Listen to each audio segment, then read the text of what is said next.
La situation dans la région de Belgorod est devenue encore plus préoccupante, avec l'annonce d'évacuation dans plusieurs localités proches de la frontière avec Ukraine. Le gouverneur de la région, Vyacheslav Gladkov, a annoncé que les habitants de ces zones seront réinstallés.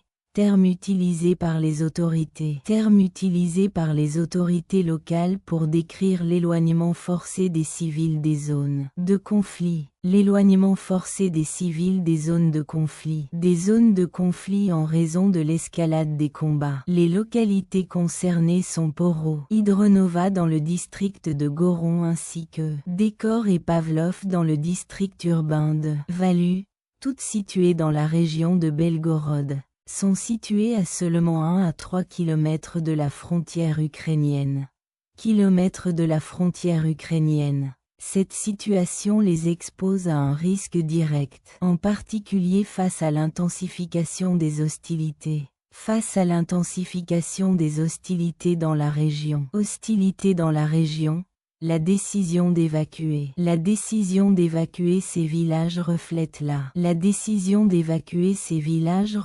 la menace croissante qui pèse sur la sécurité des habitants de la région, et les autorités prennent des mesures pour les reloger dans des zones plus sûres où ils recevront l'aide nécessaire, de l'Union européenne. Cette évacuation s'inscrit dans le cadre d'un effort plus large visant à protéger les civils dans le contexte du conflit actuel. Protéger les civils dans le cadre du conflit en cours. La réinstallation annoncée par Gladkov n'est pas un événement isolé. Fin juillet, la région de Belgorod a vu une série de mesures strictes, en commençant par la fermeture de 14 localités aux civils. L'entrée des civils, ces zones ont été fermées sans qu'une opération d'urgence ou d'opération antiterroriste. À partir de ce moment, seuls hommes suivant des règles strictes ont été autorisés à entrer,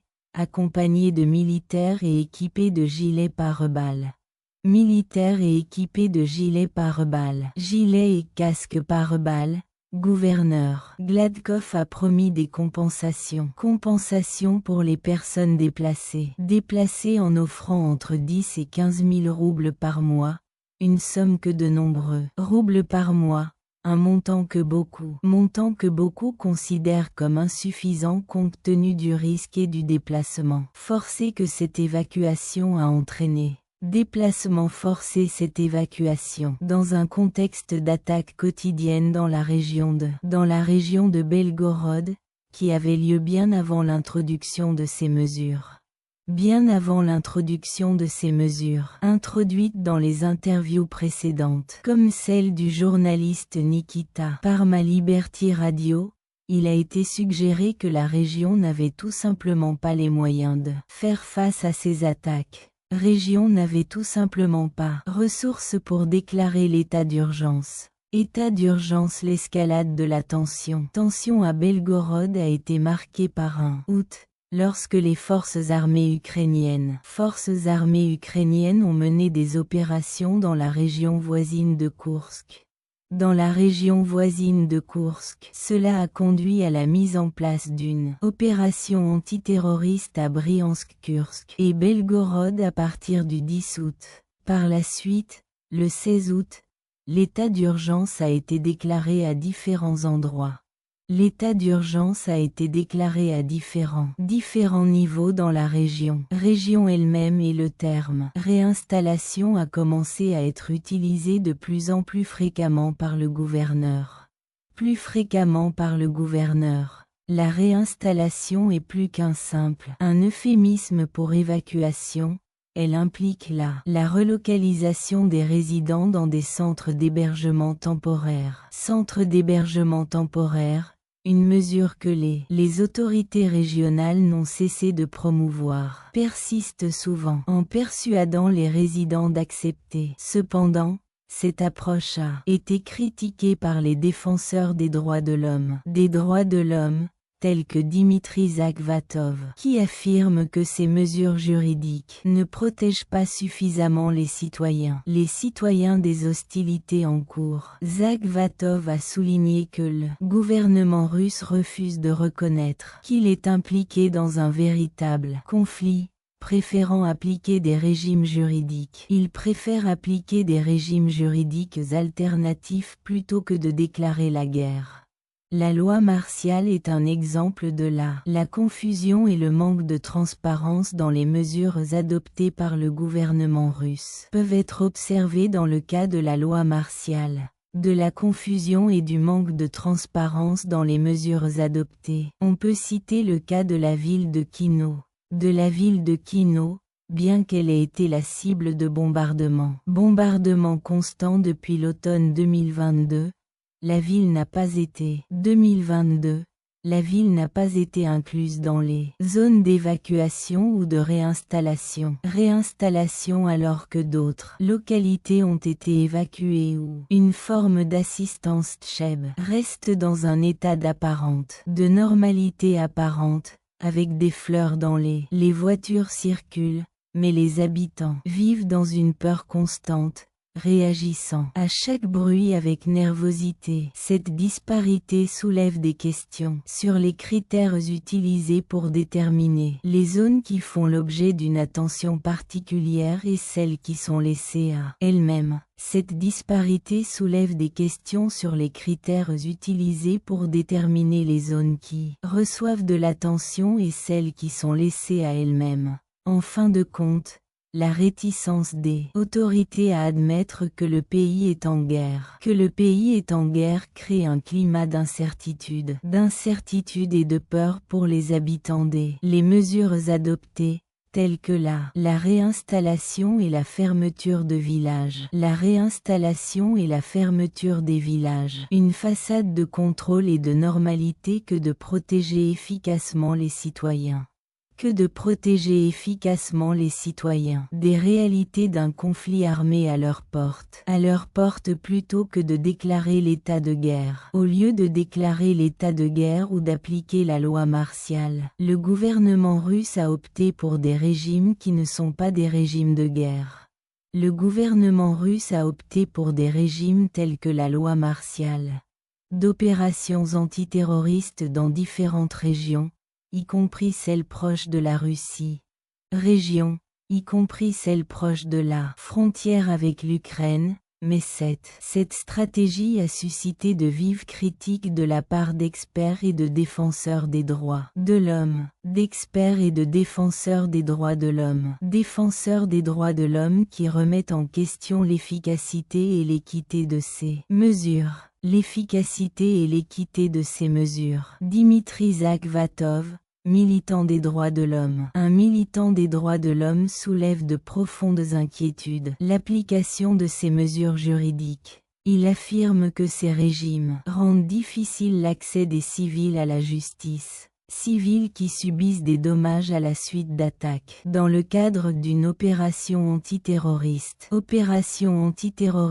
conventionnelle, l'indemnisation est généralement liée au procès et à la punition des terroristes, les réparations sont prélevées sur leurs revenus. Toutefois, lorsqu'il s'agit d'un conflit armé avec un État souverain tel que l'Ukraine, cette logique ne s'applique pas, ce qui crée un vide juridique qui laisse les civils dans une situation d'extrême vulnérabilité, sans voie claire pour demander des réparations pour les dommages qu'ils ont subis. Vatov critique la manière dont les autorités ont décidé quels villages et les zones à évacuer ou à fermer. Il qualifie le processus d'arbitraire et désorganisé, qu'il compare à une situation dans laquelle les autorités ferment simplement les yeux et pointent une carte, choisissant presque au hasard les zones qui seront isolées. Au hasard les zones qui seront isolées. Ce manque de transparence et de critères. De transparence et de critères pour ces décisions crée un climat d'incertitude et de peur parmi les résidents, qui souvent ne savent pas s'ils seront forcés de quitter leur maison pendant la nuit. Des rapports alarmants ont également été publiés. Des rapports alarmants selon lesquels les résidents de certaines de ces zones sont recrutés pour effectuer des travaux, comme creuser des tranchées, en échange de paiements minimes, selon des informations locales. Les autorités offrent 4000 roubles pour ces tâches, ce qui soulève de sérieuses questions sur les conditions et la possibilité de coercition, en particulier dans les régions isolées et sous la menace constante d'attaques. Point de préoccupation est le moment où ces mesures sont mises en œuvre. De la mise en œuvre de ces mesures, souvent, la fermeture des villages et l'évacuation. L'évacuation des habitants n'interviennent que lorsque la menace est déjà imminente, en d'autres termes, lorsque les troupes ukrainiennes sont sur le point d'entrer dans la région. Cela suggère une réaction tardive et inefficace de la part des autorités qui semblent plus préoccupées par le maintien d'une façade de normalité que de protéger réellement les civils. En fin de compte, l'utilisation par le gouvernement de ces substituts légaux de la part de la population civile est un signe d'un manque d'efficacité. De substituts légaux de la part du gouvernement au lieu d'une déclaration claire et officielle de l'état de guerre reflète d'éviter les implications politiques et juridiques d'une déclaration publique d'état de guerre. De l'état de guerre, que le pays est impliqué dans un conflit armé, mais cette approche laisse les citoyens des zones touchées sans protection et sans garantie d'assistance, ou créant un scénario d'impuissance et d'incertitude au milieu d'un conflit de plus en plus intense.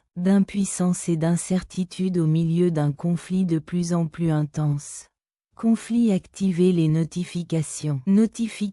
Pour ne pas manquer les prochaines vidéos. En voici 2 à regarder. Cheers et rendez-vous dans la prochaine vidéo.